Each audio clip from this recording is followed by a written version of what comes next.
ಎಲ್ಲರಿಗೂ ನಮಸ್ಕಾರ. ಗುರೂಜಿ ಸಮಗ್ರ ಇದು ಗುರೂಜಿಯವರ ವಿಚಾರಗಳ 12 ಸಂಪುಟಗಳಲ್ಲಿ ತಯಾರಾಗಿರುವಂತಹ ಒಂದು ಸಂಗ್ರಹ. ಅದರಲ್ಲಿ ಮೊದಲನೇ ಸಂಪುಟ, ಅದರ ಬಗ್ಗೆ ಪರಿಚಯ ಮಾಡಿಸ್ತಿದ್ದೀನಿ. ಈ ಸಂಪುಟದ ಹೆಸರು ಆದರಾಂಜಲಿ ಅಂಥೇಳಿ. ಸಾಧಾರಣವಾಗಿ ನಾವು ಒಬ್ಬ ವ್ಯಕ್ತಿ ಬಗ್ಗೆ ಮಾತಾಡೋದು ಕೇಳಿದ್ದೀವಿ, ಅವರ ಮಹಾನತೆ ಇದ್ರ ಬಗ್ಗೆ ಎಲ್ಲ. ಅದೇ ಥರ ಗುರೂಜಿ ಬಗ್ಗೆನೂ ಬೇಕಾದಷ್ಟು ಜನ ಮಾತಾಡಿದ್ದಾರೆ. ಆದರೆ ಗುರೂಜಿಯವರು ಬೇರೆ ಬಗ್ಗೆ ಏನು ಹೇಳ್ತಾರೆ, ಬೇರೆಯವರ ಬಗ್ಗೆ ಏನು ಚಿಂತನೆ ಮಾಡಿದ್ದಾರೆ, ಅವರ ವಿಚಾರಗಳ ಬಗ್ಗೆ ಇವರ ವಿಚಾರಗಳೇನು, ಇದು ಅತ್ಯಂತ ಬೋಧನೀಯ ಆಗುತ್ತೆ. ನಿಜವಾಗ್ಲೂ ಒಬ್ಬ ಮನುಷ್ಯ ವ್ಯಕ್ತಿತ್ವ ರೂಪ ಆಗೋದು ಅವ್ರ ಬಗ್ಗೆ ಏನು ಹೇಳ್ತಾರೆ ಅಂತ ಯೋಚನೆ ಮಾಡ್ತಾ ಇದ್ದರೆ ಆಗೋದಿಲ್ಲ. ಬೇರೆಯವರ ಬಗ್ಗೆ ಯೋಚನೆ ಮಾಡೋ ರೀತಿಯೇ ಒಬ್ಬ ಮನುಷ್ಯನ ವ್ಯಕ್ತಿತ್ವ ರೂಪ ಆಗೋದು. ಗುರೂಜಿಯವರಂತೂ ರಾಷ್ಟ್ರದ ಹಿತಕ್ಕೋಸ್ಕರ ಸಂಘದ ಮೂಲಕ ತನ್ನ ಜೀವನವನ್ನೇ ಮುಡುಪಾಗಿಟ್ಟಿದ್ರು. ಪ್ರತಿಯೊಂದು ಕ್ಷಣದಲ್ಲೂ ರಾಷ್ಟ್ರಕ್ಕೆ ಉಪಯೋಗ ಆಗುವಂಥದ್ದು, ರಾಷ್ಟ್ರ ಬಲವಾನ ಆಗುವಂಥದ್ದು, ಇದೇ ದೃಷ್ಟಿಕೋನ ಇತ್ತು. ಅದಕ್ಕೋಸ್ಕರ ಇವರು ಯಾರೇ ವ್ಯಕ್ತಿಗಳ ಬಗ್ಗೆ ಮಾತಾಡ್ತಾ ಇರಬೇಕಾದ್ರೆ ಹಾಗೆ ಆ ಎಲ್ಲ ದೃಷ್ಟಿಕೋನದಿಂದನೇ ತಮ್ಮ ವಿಚಾರವನ್ನು ಕೂಡ ವ್ಯಕ್ತಪಡಿಸಿದ್ದಾರೆ. ಅದರಲ್ಲಿ ಸಮನ್ವಯತೆ ಈ ಥರ ಎಲ್ಲ ಬರೋದಕ್ಕೋಸ್ಕರನೇ ವಿಶೇಷವಾಗಿ ಪ್ರಯತ್ನ ಮಾಡಿದ್ದಾರೆ. ಯಾರದೇ ವ್ಯಕ್ತಿತ್ವ ಇದ್ದರೂ ರಾಷ್ಟ್ರಕ್ಕೆ ಬಲವಾನ ಆಗುವಂಥ ಅವರ ದೃಷ್ಟಿಕೋನಗಳೇನು, ಅದರ ಬಗ್ಗೆ ವಿವರಣೆಗಳು ಅಥವಾ ಇವರ ವಿಚಾರಗಳು ಕೂಡ ಇದರಲ್ಲಿ ಸೇರಿ ಬಂದಿದೆ. ಅತ್ಯಂತ ಬೋಧನೀಯವಾದಂತಹ ಸಂಗ್ರಹ ಇದು. ಇದರಲ್ಲಿ ಸುಮಾರು 29 ವ್ಯಕ್ತಿಗಳ ಬಗ್ಗೆ ಮಾತಾಡಿದ್ದಾರೆ. ಬರೀ ಮಾತಾಡೋದು ಮಾತ್ರ ಅಲ್ಲ, ಬೇರೆ ಸಂದರ್ಭದಲ್ಲಿ ಉದಾಹರಣೆಗೆ ಸ್ಮರಣಾರ್ಥವಾಗಿ ಭಾಷಣಗಳು, ಲೇಖನ ಬರೆದಿರುವಂಥದ್ದು, ಬೇರೆ ಪತ್ರಗಳ ಬೇರೆಯವ್ರ ಬಗ್ಗೆ ಪತ್ರ ಬರೆದಾಗ ಅವ್ರ ಬಗ್ಗೆ ಬರೆದಿರುವಂಥದ್ದು, ಈ ಥರದ ಎಲ್ಲ ಸಂಗ್ರಹ ಅದರಲ್ಲಿದೆ. ಡಾಕ್ಟರ್ ಜಿ ಬಗ್ಗೆ 7 ವಿಷಯಗಳಿದೆ. ನನ್ನ ಇಷ್ಟ ದೇವರು ಡಾಕ್ಟರ್ ಜಿ ಅಂಥೇಳಿ. ಇದನ್ನು ಕೇಳಿದ ತಕ್ಷಣ ಒಳಗಡೆ ಏನು ಬರೆದಿದ್ದಾರೆ ಅಂತ ನಮಗೆ ಕಲ್ಪನೆ ಮಾಡ್ಕೊಳ್ಳೋಕ್ಕೆ ಆಗ್ಬೋದು. ಹೇಗೆ ಡಾಕ್ಟರ್ ಜಿ ಅವರು ಅಷ್ಟೊಂದು ಗೌರವವಾಗಿ ನೋಡಿದರು, ಏನೆಲ್ಲ ಅವರಿಗೆ ಅವ್ರ ಮೇಲೆ ಪರಿಣಾಮ ಆಗಿದೆ, ಇದೆಲ್ಲ ಬರತಕ್ಕಂಥ ವಿಷಯ. ನನ್ನ ಹೊಣೆಗಾರಿಕೆ, ಸರಸಂಘ ಚಾಲಕ ಪದವಿ ವಹಿಸಿದ ನಂತರ ಅದ್ರ ಬಗ್ಗೆ ಅವರು ವ್ಯಕ್ತ ಮಾಡಿರೋಂಥದ್ದು ಭಾಷಣದಲ್ಲಿ. ಹೊಣೆಗಾರಿಕೆ ಅದು ಈ ಸ್ಥಾನಕ್ಕೆ ಬಂದ ಮೇಲಿಂದ ಅದು ಚೆನ್ನಾಗಿ ಆಗಬೇಕು ಎಲ್ಲರಿಗೂ. ಹಾಗಾಗಿ ಅವರ ಒಂದು ಅದರಲ್ಲೇ ಬರೋದು ವಿಕ್ರಮಾದಿತ್ಯ ಸಿಂಹಾಸನ, ಇದು ಸರಸಂಘ ಚಾಲಕರದು, ನನ್ನಿಂದಾಗಿ ಒಳ್ಳೆಯ ಕಾರ್ಯ ನಡೆಯುತ್ತೆ, ಈ ಥರದ್ದು.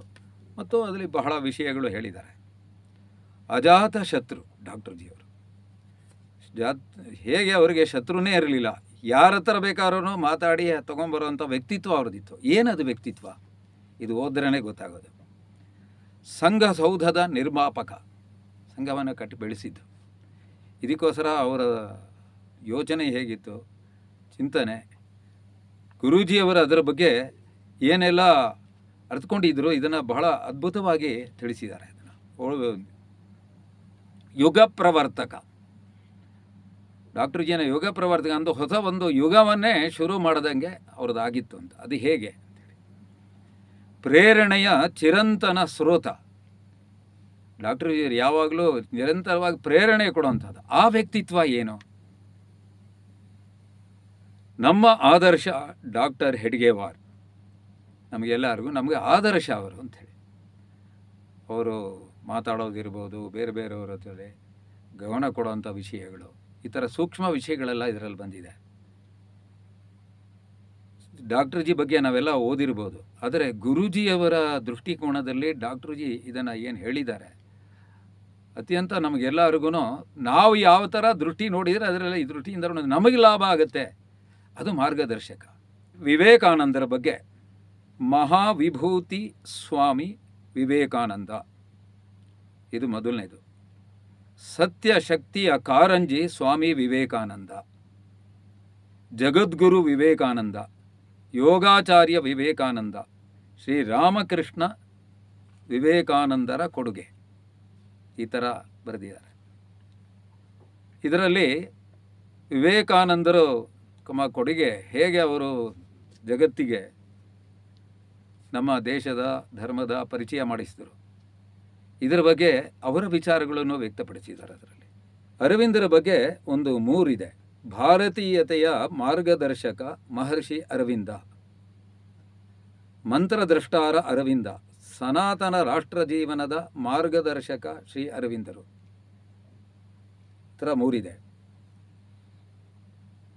ಇದರಲ್ಲಿ ವ್ಯಕ್ತಿತ್ವ ಏನು ಅಂಥೇಳಿ, ಅವರಿಗೆ ಅವರಪ್ಪ ಯಾವುದೇ ತರಹದ ಸೋಂಕು ಇರಬಾರ್ದು, ಭಾರತದ್ದು ಧರ್ಮದ್ದು, ಬ್ರಿಟಿಷರ ಒಂದು ಮಾದರಿಯಾಗಿಯೇ ಬೆಳಿಬೇಕು, ಅವ್ರಿಗೊಂದು ಆದರ್ಶ ಆಗಿಬಿಟ್ಟಿತ್ತು. ಆದರೂ ಕೂಡ ಇವರು ಹೇಗೆ ತನ್ನ ವ್ಯಕ್ತಿತ್ವವನ್ನು ಹಾಗೆ ಬೆಳೆಸ್ಕೊಂಡಿದ್ದರು ಆಳವಾಗಿ ಅಧ್ಯಯನದಲ್ಲಿ, ವಿಶೇಷವಾಗಿ ಸನಾತನ ರಾಷ್ಟ್ರದ ಬಗ್ಗೆ ಅವರ ವಿಷಯಗಳ ಬಗ್ಗೆ 3ನೇದರಲ್ಲಿ ಬಹಳ ಹೇಳ್ತಾ ಹಿಂದೂ ರಾಷ್ಟ್ರದ ಅಡಿಸ್ಥಾನವನ್ನು ಗುರು ಅರವಿಂದರ ವಿಷಯಗಳನ್ನು ಮುಂದೆ ಇರಿಸಿದ್ದಾರೆ. ವಲ್ಲಭಭಾಯ್ ಪಟೇಲ್ ಬಗ್ಗೆ 2 ಇದೆ. ಭಾರತ ಮಾತೆಯ ಮಹಾನ್ ಪುತ್ರ ವಲ್ಲಭಭಾಯ್ ಪಟೇಲ್, ಸರ್ದಾರ್ ವಲ್ಲಭಭಾಯ್ ಪಟೇಲ್ ಅಂಥೇಳಿ. ದರಾಲ್ ವಲ್ಲಭಭಾಯ್ ಪಟೇಲ್ ಗುರು ಗಾಂಧೀಜಿಯವರು ಕೆಲಸ ಮಾಡ್ತಾ ಇದ್ರು, ಹೇಗೆ ಅವರಿದ್ದರು ಅಂಥೇಳಿ. ಉದಾಹರಣೆಗೆ ವ್ಯಾವಹಾರಿಕ ವಿಷಯಗಳನ್ನೆಲ್ಲ ಸರಿಯಾಗಿ ನೆರವೇರೋ ಥರ ನೋಡ್ಕೊಳ್ಳೋ ವಿಷಯ ಇತ್ತು. ಒಂದು ತಾತ್ವಿಕ ಅಧಿಷ್ಠಾನ ಗಾಂಧೀಜಿಯವರು ಕೊಟ್ಟಿದ್ದರು ಸ್ವಾತಂತ್ರ್ಯ ಹೋರಾಟಕ್ಕೆ. ಅದರ ವ್ಯಾವಹಾರಿಕ ವಿಷಯಗಳು, ರಾಷ್ಟ್ರಕ್ಕೆ ಸಂಘಟನಾ ವಿಷಯಗಳು, ಇದನ್ನೆಲ್ಲ ಹೇಗೆ ವಲ್ಲಭಭಾಯ್ ಪಟೇಲು ನಿರ್ವಹಿಸಿ ಯಶಸ್ವಿಯಾಗಿ ಮಾಡಿದರು ಅಂತ ತೊಗೊಂಬಂದು ಚಿತ್ರಣ ಮಾಡಿದ್ದಾರೆ. ಈ ಥರದ ಒಂದು ದೃಷ್ಟಿಕೋನ ಅಥವಾ ವಿಷಯಗಳು ನಮಗೆ ಬೇರೆ ಕಡೆ ಸಿಗೋದು ಭಾರಿ ಕಷ್ಟ. ವಿಶುದ್ಧ ರಾಷ್ಟ್ರವಾದಿ ಡಾಕ್ಟರ್ ಶ್ಯಾಮ್ ಪ್ರಸಾದ್ ಮುಖರ್ಜಿ. ಶ್ಯಾಮ್ ಪ್ರಸಾದ್ ಮುಖರ್ಜಿಯವರ ತೀವ್ರ ರಾಷ್ಟ್ರೀಯತೆ ಮತ್ತು ರಾಷ್ಟ್ರೀಯ ಏಕತೆ ಬಗ್ಗೆ ಅವರಿಗಿದ್ದ ಒಂದು ಕಾಳಜಿ, ಅವರು ಒಂದು 51 ವರ್ಷ ಇದ್ದರೂ ಅವರ ಎಲ್ಲದರ ಸ್ಪಷ್ಟತೆ ಏನಿದು ರಾಷ್ಟ್ರಕ್ಕೆ ಬಲವ ಅಂತ, ಈ ವಿಷಯಗಳನ್ನು ಗುರೂಜಿ ಅದ್ಭುತವಾಗಿ ಅದರಲ್ಲಿ ಚಿತ್ರಿಸಿದ್ದಾರೆ. ನಮ್ಮ ಕರ್ನಾಟಕದ ಮೊದಲನೇ ಸಂಘಚಾಲಕರಿದ್ದರು, ಪ್ರಾಂತ ಸಂಘಚಾಲಕರು ಅಪ್ಪ ಸಾಹೇಬ್ ಜಿಗಜಿನ್ನಿ. ಅವ್ರ ಬಗ್ಗೆ ಹೇಳ್ತಾ ಬೆಳಗಾವಲ್ಲಿದ್ದರು.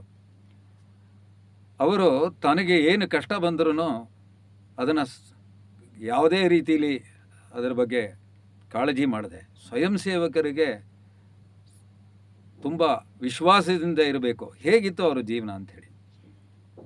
ವಿಶೇಷವಾಗಿ ಗಾಂಧೀಜಿ ಹತ್ಯೆ ಆದಮೇಲಿಂದ ಅವ್ರ ಮೇಲೇ ಬೇಕಾದಷ್ಟು ಹಲ್ಲೆಗಳಾಗಿದ್ದಾಗಲೂ ಕೂಡ ಸ್ವಯಂ ಸೇವಕರಿಗೆ ಹೇಗೆ ಅವರು ಮಾರ್ಗದರ್ಶಕರಾಗಿದ್ದರು, ವಿಶ್ವಾಸ ತುಂಬುವಂಥದ್ದು, ಈ ಥರ ವಿಷಯಗಳೆಲ್ಲ ಗುರೂಜಿ ಬರೆದಿದ್ದಾರೆ. ಡಾಕ್ಟರ್ ಬಾಬಾ ಸಾಹೇಬ್ ಅಂಬೇಡ್ಕರ್ ಬಗ್ಗೆ ಅವರು ಹೇಗೆ ಸಮಾಜದಲ್ಲಿ ವಿಶ್ವಾಸ ತುಂಬೋದಕ್ಕೋಸ್ಕರ ಅವರ ನಡವಳಿಕೆಗಳೇನೇನಿತ್ತು, ಇದನ್ನು ಶುದ್ಧ ರಾಷ್ಟ್ರೀಯ ದೃಷ್ಟಿಕೋನ ಏನಿದೆ ಅಂಬೇಡ್ಕರ್ ಬಗ್ಗೆ, ಇದನ್ನು ಎಲ್ಲ ಸಂಗ್ರಹಿಸಿ ನಮಗೆ ಕೊಟ್ಟಿದ್ದಾರೆ, ಬರೆದಿಟ್ಟಿದ್ದಾರೆ. ಸತ್ಯ ಧರ್ಮದ ಪ್ರತೀಕ ಲಾಲ್ ಬಹದ್ದೂರ್ ಶಾಸ್ತ್ರಿ. ಲಾಲ್ ಬಹದ್ದೂರ್ ಶಾಸ್ತ್ರಿಯ ಸರಳ ಜೀವನ ಮತ್ತು ಅವರ ನೇತೃತ್ವ ದೇಶಕ್ಕೆ, ವಿಶೇಷವಾಗಿ ಯುದ್ಧದ ಸಮಯದಲ್ಲಿ, ಇದನ್ನೆಲ್ಲ ಚೆನ್ನಾಗಿ ಚರ್ಚಿಸಿದ್ದಾರೆ. ಇವರು ಏನೇನು ಚರ್ಚೆ ಮಾಡಿದ್ವಿ ಇದನ್ನೂ ಹೇಳಿದ್ದಾರೆ. ಅವ್ರ ಬಗ್ಗೆ ಒಂದು ಹೇಳಿದ್ರು, ನನಗನ್ನಿಸ್ತು ಅವರು ತಾಷ್ಕೆಂಟ್ಗೆ ಹೋಗದೇ ಇದ್ದರೆ ಒಳ್ಳೆಯದು ಅಂಥೇಳಿ. ನನಗೆ ಭಾವನೆ ಈ ಥರ 2-3 ಸಲ ಆ ಥರ ಹೇಳಿದ್ದಾರೆ, ಯಾರ್ಯಾರಿಗೆ ನಮಗೆ ಅನ್ನಿಸಿಕೆ ಅಂಥೇಳಿ. ದುರದೃಷ್ಟವಾಗಿ ಹೇಳಿ ಮತ್ತು ಅವರು ವಾಪಸ್ಸು ಜೀವಂತವಾಗಿ ಬರೋಕ್ಕೆ ಆಗಲಿಲ್ಲ. ಈ ಸಮಯದಲ್ಲೂ ಇದ್ದರೂ ಅವರು ಹೇಗೆ ನಡ್ಕೊಂಡ್ರು, ಹೇಗೆ ದೃಢವಾಗಿ ಭಾರತವನ್ನು ಬಿಟ್ಕೊಡ್ಲಿಲ್ಲ, ಇದರ ಬಗ್ಗೆ ಅವರು ಬರೆದಿರೋ ದೃಷ್ಟಿಕೋನ ಅದ್ಭುತವಾಗಿದೆ ಅಂತ. ಪಂಡಿತ್ ದೀನ್ ದಯಾಳ್ ಉಪಾಧ್ಯಾಯ ಅವ್ರ ಬಗ್ಗೆ 2 ಇದೆ. ಅಭಿಜಾತ ವಿಚಾರವಂತ ದೀನ್ ದಯಾಳ್ ಉಪಾಧ್ಯಾಯ ಅಂಥೇಳಿ. ದೀನ್ ದಯಾಳ್ ಉಪಾಧ್ಯಾಯರ ಬಗ್ಗೆ ಮಾತಾಡ್ತಾ ಏಕಾತ್ಮ ಮಾನವವಾದ ಇದ್ರ ಬಗ್ಗೆ ಎಲ್ಲ ಮಾತಾಡ್ತಾ ಅವ್ರದ್ದು ಎಷ್ಟೊಂದು ಮೂಲ ಚಿಂತನೆಗಳಿದೆ, ಅದನ್ನು ಅಭಿವ್ಯಕ್ತಿಪಡಿಸೋಂತಹ ಒಂದು ಅವರ ವಿಶೇಷ ಸಾಮರ್ಥ್ಯ ಏನಿದೆ, ಇದನ್ನು ಬಹಳ ಅದ್ಭುತವಾಗಿ ಚಿತ್ರಿಸಿದ್ದಾರೆ. ಡಾಕ್ಟರ್ ಜಿಯವರ ಬಲಗೈ ಶ್ರೀ ಅಪ್ಪಾಜಿ ಜೋಶಿ. ಅಪ್ಪಾಜಿ ಜೋಶಿನೇ ಗುರೂಜಿಗಿಂತ ಹಿರಿಯರು, ಅದರಲ್ಲೂ ಉಲ್ಲೇಖ ಮಾಡಿದ್ದಾರೆ. ನನಗಿಂತ ಹಿರಿಯರಾದ್ರೂ ಸರಸಂಘ ಚಾಲಕ ಆದಮೇಲೆ ಹೇಗೆ ಅವರ ವ್ಯಕ್ತಿತ್ವ ಇತ್ತು ಅಂತ. ಅದರಲ್ಲಿ ಒಂದು ವಿಶೇಷ, ಒಂದು ಕಡೆ ಬರೀತಾರೆ, ಅಪ್ಪಾಜಿ ಜೋಶಿಯವರು ಹಲವಾರು ಸಂಘಟನೆಗಳಲ್ಲಿ ಮುಖ್ಯವಾದ ಪಾತ್ರ ಜವಾಬ್ದಾರಿ ಇರ್ತಿತ್ತು, ಸೆಕ್ರೆಟರಿ ಇದೆಲ್ಲ. ಡಾಕ್ಟರ್ ಜಿ ಅವರಿಗೆ ಒಂದು ಸಲ ಮಾತಾಡ್ತಾ ಇರಬೇಕಾದ್ರೆ ಅವ್ರಿಗೆ ಹೇಳ್ತಾರಂತೆ, ಈ ಥರ ಸಂಘದ ಕೆಲಸ ಎಲ್ಲ ಜಾಸ್ತಿ ಆಗಬೇಕು, ಬೇಗ ಆಗಬೇಕು, ನಾನಷ್ಟು ಎಷ್ಟಾಗುತ್ತೋ ಅದನ್ನೆಲ್ಲ ಮಾಡ್ತಾ ಇದ್ದೀನಿ ಎಲ್ಲ ಬಿಟ್ಟು ಅಂತೇಳಿ. ಮಾರನೇ ದಿವಸನೇ ಅಪ್ಪಾಜಿ ಜೋಶಿ ಎಲ್ಲ ಸಂಘಟನೆಗೂ ರಾಜೀನಾಮೆ ಕೊಟ್ಬಿಟ್ಟು ಇನ್ಮೇಲೆ ಪೂರ್ತಿ ಸಂಘದ ಕೆಲಸನ ಮಾಡ್ತೀನಿ ಅಂತ. ಈ ಥರದ ಏನು ವಿಶೇಷಗಳಿದೆ ಇದನ್ನೆಲ್ಲ ಉಲ್ಲೇಖ ಮಾಡಿದ್ದಾರೆ ಅಂತ.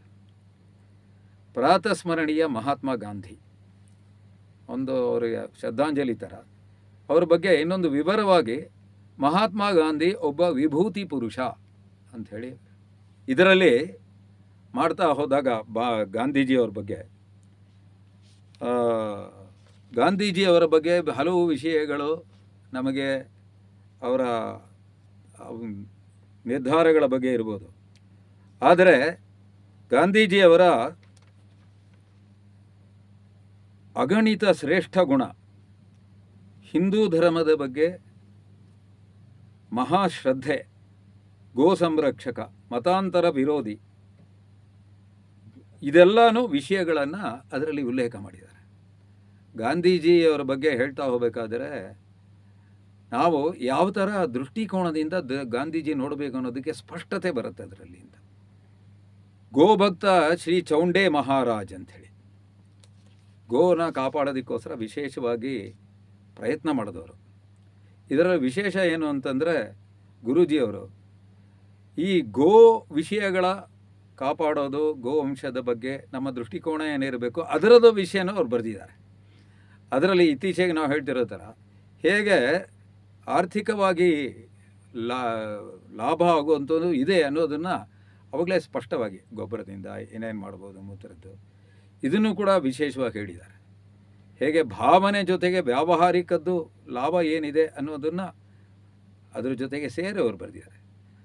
ಕಡೆಯದಾಗಿ ಪ್ರಜ್ಞಾಚಕ್ಷು ಗುಲಾಬರಾವ್ ಮಹಾರಾಜ್ ಅಂತ, ಇವರು ಆ್ಯಕ್ಚುಲಿ ಅಂಧರು ಹುಟ್ಟಿನಿಂದ, ಆದರೆ ಅಸಾಧ್ಯವಾದ ಅಧ್ಯಯನ ಎಲ್ಲ ಮಾಡಿದ್ದರು. ಶ್ರೀಕೃಷ್ಣ ಮಾಧವ್ ಗಟಾಟೆ ಅಂಥೇಳಿ ಈ ಗುಲಾಬರಾವ್ ಮಹಾರಾಜ್ ಅವರ ವಿಷಯದಲ್ಲಿ PhD ಮಾಡೋದಕ್ಕೋಸ್ಕರ ಪ್ರಯತ್ನ ಮಾಡ್ತಾಯಿದ್ರು. ಅದಕ್ಕೆ ನನಗೇನಾದ್ರು ಮಾರ್ಗದರ್ಶನ ಮಾಡಿ ಅಂತ ಹೇಳಿ ಗುರೂಜಿಗೆ ಬರೆದಿದ್ರು. ಗುರೂಜಿ ಅವಾಗ ಕಡೆ ದಿನಗಳು ಆರೋಗ್ಯ ಸರಿ ಇರಲಿಲ್ಲ, ಬೇರೆ 1973 ಏಪ್ರಿಲ್ ಅಷ್ಟರಲ್ಲಿ. ಆದರೂ ಅವ್ರಿಗೆ ವಿವರವಾಗಿ ಬರೆದಿದ್ದಾರೆ. ಈ ಪ್ರಜ್ಞಾಚಕ್ಷು ಗುಲಾಬರಾವ್ ಮಹಾರಾಜ್ ತಮ್ಮ ಬಹಳ ವಿಷಯಗಳ ಬಗ್ಗೆ ತಮ್ಮ ಮಂಡನೆಗಳೆಲ್ಲ ಮಾಡಿರ್ತಾರೆ. ಆದರೆ ಆ ಥರ ಮಾತ್ರ ಮಾಡಿದಾಗ ಅದು ನಿಜವಾದ ಸಂಶೋಧನೆ ಆಗೋದಿಲ್ಲ. ಅವ್ರಿಗೊಂದು ದೃಷ್ಟಿಕೋನ ಇತ್ತು, ಅದರಲ್ಲಿ ಏನಂದರೆ ಸಮನ್ವಯ ಮಾಡುವಂಥ ದೃಷ್ಟಿಕೋನ ಅಂತ. ಎಲ್ಲಿ ಖಂಡಿಸಬೇಕು. ಆದರೆ ಸಮಾಜಕ್ಕೆ ಬಲ ಆಗಬೇಕು ಅಂದರೆ ಹೇಗೆ ಸಮಗ್ರತೆಯ ದೃಷ್ಟಿ ಮತ್ತು ಸಮನ್ವಯ ದೃಷ್ಟಿ ಏನಿದೆ ಅವ್ರದ್ದು, ಇದೆಲ್ಲ ಪ್ರಸ್ತುತ ಮಾಡೋದೇ PhD ಇದು ಸರಿಯಾದ ಮಾರ್ಗದರ್ಶನ ಆಗುತ್ತೆ ಅಂತ. ಈ ಥರ ಹಲವು ವ್ಯಕ್ತಿಗಳ ಬಗ್ಗೆ ಅವರ ವಿಷಯಗಳು ಮತ್ತು ರಾಷ್ಟ್ರೀಯ ಚಿಂತನೆ, ರಾಷ್ಟ್ರೀಯದ ಒಂದು ಬಲ ಬರೋದಕ್ಕೋಸ್ಕರ ತಮ್ಮ ವಿಷಯಗಳನ್ನೆಲ್ಲ ಹೇಳಿರೋದು ನಮಗೆ ಅದ್ಭುತವಾದಂಥ ಮಾರ್ಗದರ್ಶಕ. ನಮಗೂ ಯಾವ್ದಾರ ವ್ಯಕ್ತಿ ಬಗ್ಗೆ ಏನೇನು ಗಮನಿಸಬೇಕು, ಉಪಯೋಗ ಅಂತ ನಮಗೆ ಶಕ್ತಿ ಕೊಡುವಂತಹ ವಿಚಾರಗಳೇನಿದೆ ಎಲ್ಲ ಕಡೆಯಿಂದ ತಗೊಂಡು ಹೇಗೆ ನಾವು ಮುಂದುವರಿಬೋದು ಅನ್ನೋದಕ್ಕೋಸ್ಕರ ನಮಗೆ ಮಾರ್ಗಸೂಚಿ ಕೂಡ ಆಗುತ್ತೆ. ಈ ಸಮಗ್ರ ಇದಕ್ಕೋಸ್ಕರ ಆಗಿನ ಸರಸಂಘ ಚಾಲಕರಂಥ ಸುದರ್ಶನ್ ಜಿಯವರು 8 ಪುಟಗಳು ಬರೆದಿದ್ದಾರೆ. ಈ ಸಮಗ್ರದಲ್ಲಿ ಓದಬೇಕಾದ್ರೆ ಸುದರ್ಶನ್ ಜಿ ಹೇಳೋದು 4 ವಿಷಯಗಳು ನಮ್ಮ ಕಣ್ಮುಟ್ಕೊಂಡಲ್ಲಿ ಸಿಗತ್ತೆ ನಮಗೆ. ಇದನ್ನು ದೃಷ್ಟಿಕೋನದಿಂದ ಇದು ಓದಿದ್ರೆ ನಮಗೆ ಉಪಯೋಗ ಆಗುತ್ತೆ ಅಂತ. ಎಲ್ಲರ ಸಂತೋಷದಲ್ಲಿ ಸ್ವಂತದ ಸಂತೋಷ, ಇದು ನಮ್ಮ ದೃಷ್ಟಿಕೋನ ಇರಬೇಕು ಅಂತ. ಹಾಗೆ ಎಲ್ಲ ಸಮಯದಲ್ಲೂ ಮೂಲ ಕಾರ್ಯದ ಬಗ್ಗೆ ನಮಗೆ ಗಮನ ಇರಬೇಕು, ಬೇರೆ ಬೇರೆ ಕೆಲಸ ಎಲ್ಲ ಮಾಡ್ತಾ ಇರಬೇಕಾದ್ರೆ ಇಲ್ಲ ಅಂತ. 3ನೇದು, ಸಮಾಜದಲ್ಲಿ ಅಪ್ರಸ್ತುತ ಆಚರಣೆಗಳೆಲ್ಲ ಇರುತ್ತೆ. ಇವಾಗ ವರ್ಣ ಆಶ್ರಮ ಇದರ ಬಗ್ಗೆ ಇದರೆಲ್ಲ ಬದಲಾವಣೆ ತರುವಂಥ ದೃಷ್ಟಿಕೋನ ಇರಬೇಕು. ಸಂಘದ್ದು ಸರ್ವವ್ಯಾಪಿ ಕಾರ್ಯ ಅಂತ ಹೇಳಿದಾಗ ಎಲ್ಲ ಕಡೆ ಇದೆ ಅಂತಂದರೆ ಸಂಘನೇ ಎಲ್ಲ ಮಾಡತ್ತೆ ಅಂತಲ್ಲ, ಎಲ್ಲ ಕಾರ್ಯಗಳ ನಡಿಬೇಕು. ಹೇಗೆ ಮಾಡಿದ್ರೆ ಒಳ್ಳೆಯದು ಅದು ಅಂತ, ಆದರೆ ಸಮಾಜ ಅದು ಮಾಡಬೇಕು. ಈ ಥರದ ಒಂದು ದೃಷ್ಟಿಕೋನ ಏನಿದೆ ನಮಗೆ ಸರಿಯಾಗಿ ಅರ್ಥ ಆಗುತ್ತೆ ಗುರೂಜಿಯವ್ರನ್ನ ಯೋಚನೆ ಮಾಡಿದರೆ ಅಂತ. ಹೀಗೆ ಅವರು ಪೀಠಿಕೆಯಲ್ಲಿ ಬರೆದಿದ್ದಾರೆ, ಭಾಳ ಉಪಯೋಗ ಆಗುತ್ತೆ ಅಂತ. ಅದರ ಜೊತೆಗೆ ಬಹಳ ಒಂದು ಲಾಭವಾದ ಒಂದು ವಿಷಯ ಏನು ಅಂದರೆ ಗುರೂಜಿಯವರ ಜೀವನ ಚಿತ್ರ ಅಂತ ಬರೆದಿದ್ದಾರೆ. ಒಂದು ಕ್ರೊನಾಲಜಿ ಅಂತ ಇಂಗ್ಲೀಷಲ್ಲಿ ಹೇಳ್ತಾರೆ, ಸಮಯ ಸಾರಣೀಕ. ಅದರಲ್ಲಿ 8 ಪುಟಗಳಿದೆ. ಇದರಲ್ಲಿ ಸುಮಾರು 139 ಸಂದರ್ಭಗಳ ಬಗ್ಗೆ ಉಲ್ಲೇಖ ಇದೆ, ಎಲ್ಲ ಅದ್ರ ಬಗ್ಗೆ ದಿನಾಂಕದಲ್ಲಿ. ಉದಾಹರಣೆಗೆ ಕೆಲವು ಹೆಂಗಿದೆ ನೋಡಿ. 24/1/1937 ಸ್ವಾಮಿ ಅಖಂಡಾನಂದರು ಶಕ್ತಿಪಾತದ ಮೂಲಕ ತಮ್ಮ ದೈವೀ ಶಕ್ತಿಯನ್ನು ಅಮೋಘ ಆಶೀರ್ವಾದವನ್ನು ಗುರೂಜಿಗೆ ಕೊಟ್ಟರು, ನೀಡಿದರು ಅಂತ. ಈ ಥರದ ಮುಖ್ಯವಾದ ಘಟನೆಗಳೆಲ್ಲನೂ ಇದೆ ಸಿಗೋಕ್ಕೆ. ಅದೇ ತರಹ 17/10/1947 ಪಟೇಲರು ಗುರೂಜಿ ಹತ್ರ ಆಗ್ರಹ ಮಾಡಿ ಕಾಶ್ಮೀರ ವಿಲೀನಕ್ಕೆ ನೀವೇನಾರೋ ಮಾತಾಡಬೇಕು, ಅದಕ್ಕೋಸ್ಕರ ಹರಿಸಿಂಗ್ ಹತ್ರ ಮಾತಾಡೋಕೆ ಒಪ್ಪಿ ಅವರು ಹೊರಟಿದ್ದು. ಈ ಥರ ಒಂದೊಂದು ವಿಷಯಗಳು ಇದೆ. 19/10/1947 ನೆಹರೂವೊಂದಿಗೆ ಚರ್ಚೆ ಕಾಶ್ಮೀರದ ವಿಲೀನದ ಬಗ್ಗೆ. 23/8/64 ವಿಶ್ವ ಹಿಂದೂ ಪರಿಷತ್ತಿನ ಸ್ಥಾಪನೆ. ಸುಮ್ಮನೆ ಉದಾಹರಣೆ ಕೆಲವು ಹೇಳ್ತಾ ಇರೋದು. ಜನವರಿ 1966 ಪ್ರಯಾಗದಲ್ಲಿ ಕುಂಭಮೇಳದಲ್ಲಿ ವಿಶ್ವ ಹಿಂದೂ ಪರಿಷತ್ತಿನ ದೊಡ್ಡ ಸಾಧು ಸಂತರುಗಳ ಸಮ್ಮೇಳನ ನಡೀತು. ಅಲ್ಲೇ ಮೊದಲನೇ ವಿಷಯ ತೊಗೊಂಡಿದ್ದು ಸಮಾಜದ ದೃಷ್ಟಿಕೋನ ಬದಲಾಯಿಸೋಕ್ಕೆ. ಮತಾಂತರವಾದವರು ವಾಪಸ್ ತಗೊಳ್ಬಹುದು ಪರಾವರ್ತನದ ಬಗ್ಗೆ. ಆವಾಗಲೇ ಆ ಘೋಷಣೆ ಬಂದಿದ್ದು, ನ ಹಿಂದೂ ಪತಿತೋ ಭವೇತ್ ಅಂಥೇಳಿ. ಈ ಥರದ್ದು 4/12/1971 ನಮಗೆ ಮುಖ್ಯ. ಅವರ ಬಾಂಗ್ಲಾ ಮುಕ್ತಿಗೆ ಸಂಗ್ರಾಮ ಏನು ನಡೀತಿದೆ, ನಾವು ಎಲ್ಲ ರೀತಿ ಸಹಾಯ ಮಾಡಬೇಕು ಅಂಥೇಳಿ ಕರೆ ಕೊಟ್ಟಿದ್ದು. 4/2/1973 ಬೆಂಗಳೂರಲ್ಲಿ ಅವರ ಅಂತಿಮ ಸಾರ್ವಜನಿಕ. ಸುಮ್ಮನೆ ಉದಾಹರಣೆಗೆ ಏನೇನಿದೆ ಅಂಥೇಳಿ. ಈ ಥರ ಈ ಪುಸ್ತಕ ವ್ಯಕ್ತಿಗಳಿಗೆ ಮಾತ್ರ ಅಲ್ಲ, ಈ ಥರ ಎಲ್ಲ ವಿಶೇಷಗಳು ಸೇರಿರೋಂಥ ಪುಸ್ತಕ. ನಮಗೆ ಎಲ್ಲ ರೀತಿಯಲ್ಲಿ ಸ್ಫೂರ್ತಿ ಮಾತ್ರ ಅಲ್ಲ, ನಿರಂತರವಾಗಿ ಕೆಲಸ ಮಾಡೋದಕ್ಕೋಸ್ಕರ ಪ್ರೇರಣೆ ಕೊಡುವಂಥ ಪುಸ್ತಕ ಅನ್ನೋದರಲ್ಲಿ ಸಂದೇಹ ಇಲ್ಲ. ಪರಂ ವೈಭವನ್ನೇತುಮೇತತ್ ಸ್ವರಾಷ್ಟ್ರಂ ಸಮರ್ಥಾ ಭವತ್ವಾ ಶಿಶಾತೆ ಭೃಶಂ. ಭಾರತ್ ಮಾತಾ ಕಿ ಜೈ.